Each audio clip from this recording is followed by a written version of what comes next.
Hello, everyone, and welcome to another episode. How will the economy in the world bounce back? What is the current situation in the world in terms of economy? Are there any country in the world who have recovered economically, and to what extent? And what factors are driving those progress? If the whole world has to bounce back to an economic normalcy as before, is it necessary for countries around the world to come back together and take certain steps globally? Can any country recover if those global steps are not taken?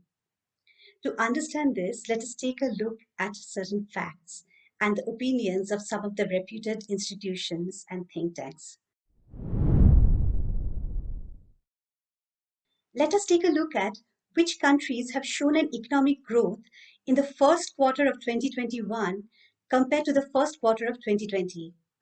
The countries that are showing an economic growth are China, South Korea, France, the US, and Canada.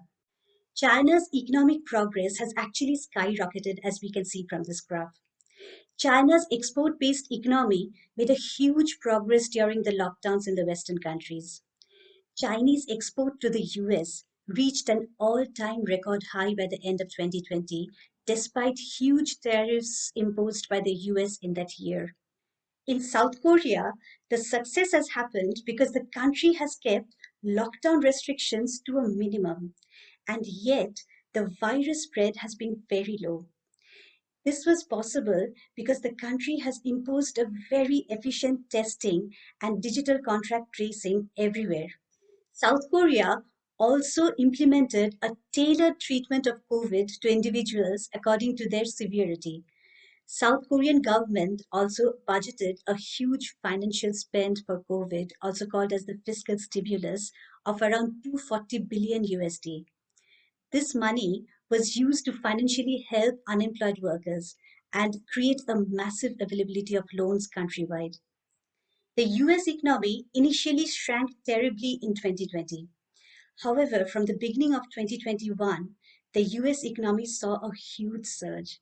This was due to a government stimulus of $1.9 trillion dollars into that economy. A large part of this money was given to lower income households as cash.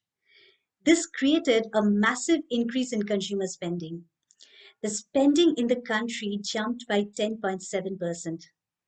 When spending increases, it also increases employment, and the economy in the country spirally expanded.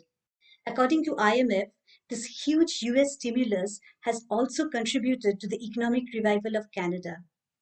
Also, the US has got a large percentage of their citizens vaccinated, and they have also kept lockdown restrictions to a minimum. This has also contributed a lot in rebounding their economy. The trend shows that in most countries, an economic revival happened because of a fiscal stimulus that directly provided cash in hand to low income people and generated spending. The other factor that helped was keeping lockdown restrictions to a minimum and yet stopping the spread of virus through very efficient testing, tracing, and keeping local confinements wherever required.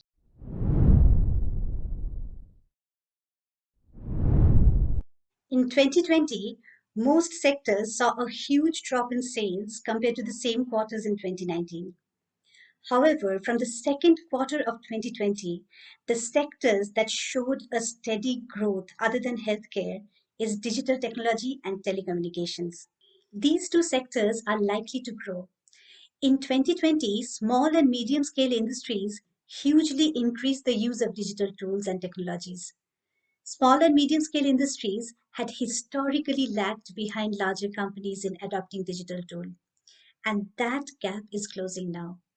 With this trend, more digital tools are likely to be in demand from here on. Also, the trend of work from home and education from home may become a new way of life. In this new change in the world, telecommunications and new technologies will be the biggest drivers.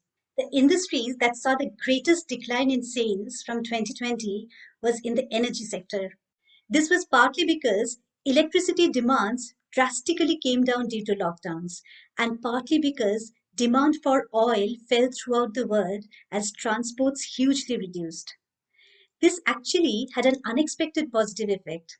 The pollution-less atmosphere that it created in the world brought in a huge awareness for cleaner energy.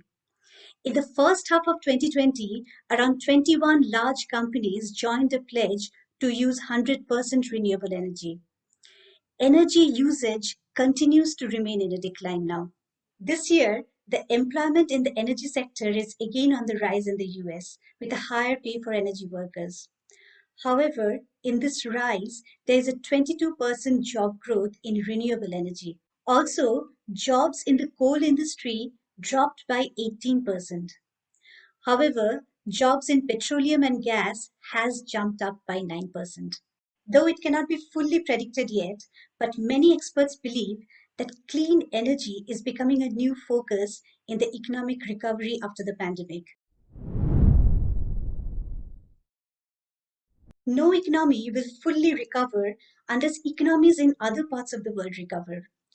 According to a study by International Chamber of Commerce Research Foundation, if wealthy countries are fully vaccinated by this year and poorer countries are largely shut out, then the global economy would lose $9.2 trillion.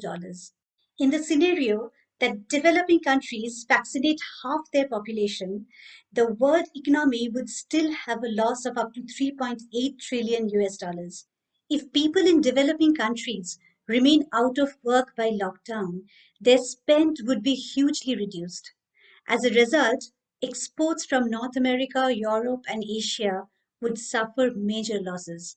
Also, multinational companies in advanced nations will not be able to procure components and commodities that are essential for them and which are produced in the developing nations. A study by Rand Corporation estimated that for every dollar the US and other advanced economies spend in providing vaccines to poorer countries, they would receive $4.80 back in value by economic activity. The speed of vaccination is of utmost importance. As new strains keep on coming, the possibility of another outbreak becomes more and more real.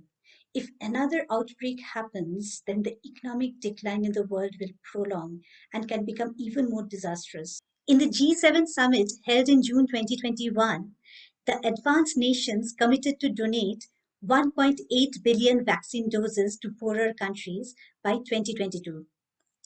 However, according to WHO, what we need is 11 billion vaccine doses to vaccinate 70% of the world's population, which can create the herd immunity that we require.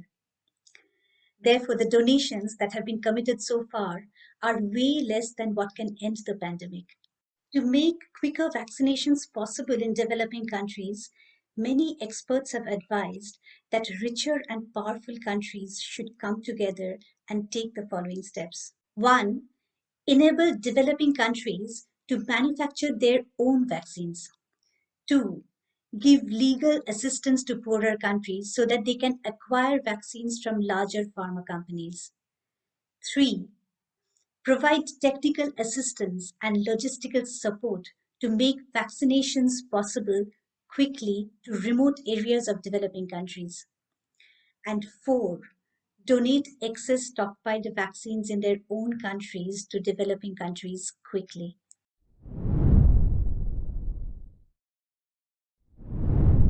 In a little over a year, the pandemic spread to nearly every part of the world.